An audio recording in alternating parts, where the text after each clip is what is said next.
Alix Steele, Paul Sweeney. We are live here at the Bloomberg Invest 2025 conference down here at Brookfield Place, formerly known as World Financial Center. I used to hang a shingle down here at Merrill Lynch back in the day, so some good memories here.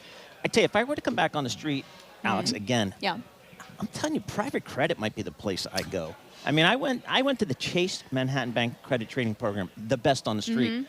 I could go run circles around these guys. I should have done that. Marc Lipschultz joins us. He's co-CEO, Blue Owl Capital, speaking here at our conference here today. We appreciate getting a few minutes of your time, Marc. Talk to us about Blue Owl, how you guys fit into the private credit business, because Alix and I are just amazed at the funds that are flowing into that market. Well, first I have to find out how to recruit you to join Blue Owl, because we're looking for the best of the best at Blue Owl. He's probably open. Credit training. It's all about the people. It is. And I also want to say it's great to be back down here. My first apartment in New York, when I moved here in 1991 to work at Goldman Sachs when it was at 85 Broad Street, right down that street. Me too. That's where Salomon Brothers put us up back in the day. So I could say I lived down here and had a water view and all that kind of stuff. Lovely. Talk to us about private credit. You guys are just a part of just an amazing asset class. Well, we've been very fortunate to be part of an asset class, and I play our role in helping evolve it. Look, private credit, to set the stage, right, is about taking long-term capital from investors, and we've tried to broaden the range of people that have access to it, and to be able to provide that capital to corporate users to support their growth with a view to the long term. And to be here on a day when the public market is so volatile, in some ways is very much a reminder of why private credit works for investors, but also why it's important. Because look, we're doing business today. We're making loans today, just like we were yesterday, just like we will tomorrow. Screen red or screen blue, or screen green. Prefer green. Green. I should disclose that through my money manager, I do own shares in Blue Owl Private Credit. Oh, thank you. So I do have some of that. I feel like I need to say that. Thank you. But it's not through me. It's through my money guy. Okay. So help me understand the competitive landscape, though, because it feels like banks now want to get a slice of the private credit market that they had to give up. And now we're seeing some partnerships with private credit shops. How do you look at it? Yeah, the evolving landscape with the banks is pretty interesting. Let's make a couple observations. The word, like referencing the bank market, I think is worth unpacking a little bit. Because as obviously you will know, when we go back to 30 years ago, I started in the private markets. The alternative market wasn't called that at the time. And we actually borrowed money from the banks when we were doing an LBO, as it was called then, literally from their balance sheets. That over the last 30 years has been on a long trajectory, changing from being a lender to now the banks don't lend to these companies at all. And that's been true for a while. They intermediate, right? They'll go in and they'll underwrite a loan and then sell it into the market, cut it into pieces and sell it.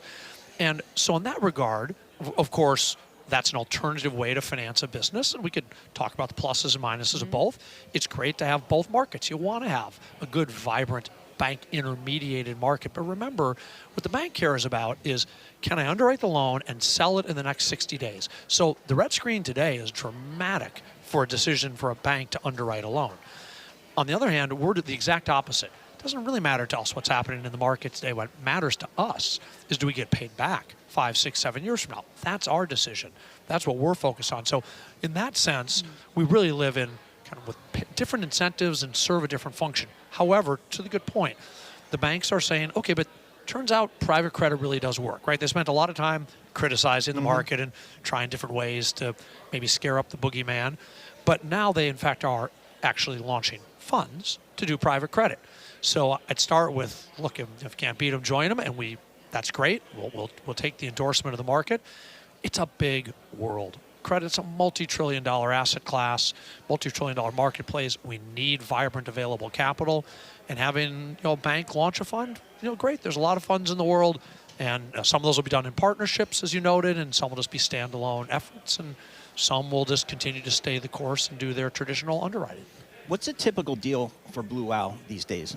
So a typical deal for us, and this has been true for us from the beginning. Now, obviously, the attributes and the size have changed. But over the last roughly 10 years that we've built Blue Owl, our reason to be was to come in and say, look, we want private credit to become the lender of first choice as opposed to the lender of last resort. And private credit, if you go back before that time, was really a lender of last resort. It's where you went if you couldn't get money from a mainstream source. As I said, I was at KKR for 21 years, and during that time, I don't recall ever working with a private lender. That just wasn't what you did if you were a mainstream borrower. But the idea for Blue Owl and today, so to answer this question, has been to create actually a real value proposition in having a partner to really work with, a long-dated capital pool for someone who has long-dated needs and long-dated ambitions with their business. So our typical company today, often backed by a private equity firm, a sponsor. Sometimes it's just private family-owned businesses or other corporate enterprises, but typically a private equity-backed business. And they're buying a very large company, and they're looking for a long-term partner to buy it. So typically when we do a transaction, we're lending maybe 40% of the purchase price, and the buyer is putting up 60% of the capital. So that's it's a very, very low leverage structure compared to what people are used to. If you go back again, 10 years and 20 years. And the company today, our average company in our portfolio has over $200 million of EBITDA. I mean, these are big companies today. And that's been a dramatic shift from 10 years ago when it was really a market for smaller businesses. So let's get to that 5 to 7 year time horizon, because 10 years ago, that's the exact same conversation I'd be having with private equity, right? And then we see where things get tough and things get stickier when vintages don't work out or they come under different times of market stress. How does that apply to the credit space? So I think it applies for sure in the sense that every market evolves and every market will have its maybe slightly higher and lower moments, but there's an important distinction. Okay. At the end of the day, private equity, if I kind of use this metaphor, private equity, which is a business I personally participated in for decades, is about mining for gold, right? It's about going out and maybe in our simplified parlance, you might call them the get-rich strategies. It's how do you go out there and shoot the moon on great returns. So they're mining for gold.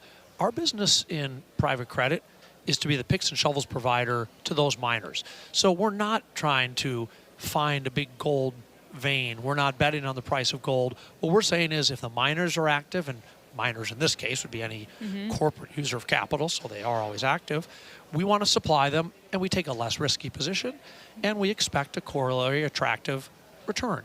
So on the one hand, of course, every market evolves, and I don't want to suggest anybody lives in a vacuum, but the purpose of our strategies and the purpose of private credit from an investor's point of view is to have something that's much more about downside protection, stability, and income generation through times of uncertainty, which is a bit why I say this sort of red environment today is actually a good time to have the conversation, because what we're trying to build our portfolios and successfully have done over $100 billion of loans, and our running loss rate has been 11 basis points.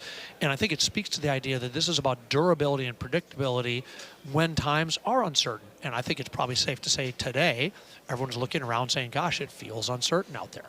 Mark, we got about a minute left. What do you say to those folks who say, as the business evolves, the dollars get bigger, regulation is needed? What do you say to those folks? Well, we're a highly regulated business as is. Okay. So, today, look, we're regulated by the SEC. We're a public company as a manager. We have public vehicles. We have a lot of regulators we work with constructively. Happy to do it. I don't think if what we mean by more regulation is more direction from sort of a central source as to what you should or shouldn't lend money to. Remember, when we look back where the sources of problems have been, they actually tend to be in the regulated institutions, not outside, even recently. Of course, everyone remembers the financial crisis, but don't forget over the last few years as private credit has thrived, one of the moments we worked through was the run on the bank at Silicon Valley Bank. Yep. So, what's old is new. If you have one-day capital and you do long-term things with it, that's challenging. We have long-term capital to do long-term things. So I think at the end of the day, look, we don't touch depositors. We're not systemic. So it's a nice complement to a traditional banking market and a public marketplace. Great stuff, Mark. Thank you so much for your time. Marc Lipschultz, Blue Owl Capital, co-CEO, talking about the private credit business and what a growth business it has been for sure.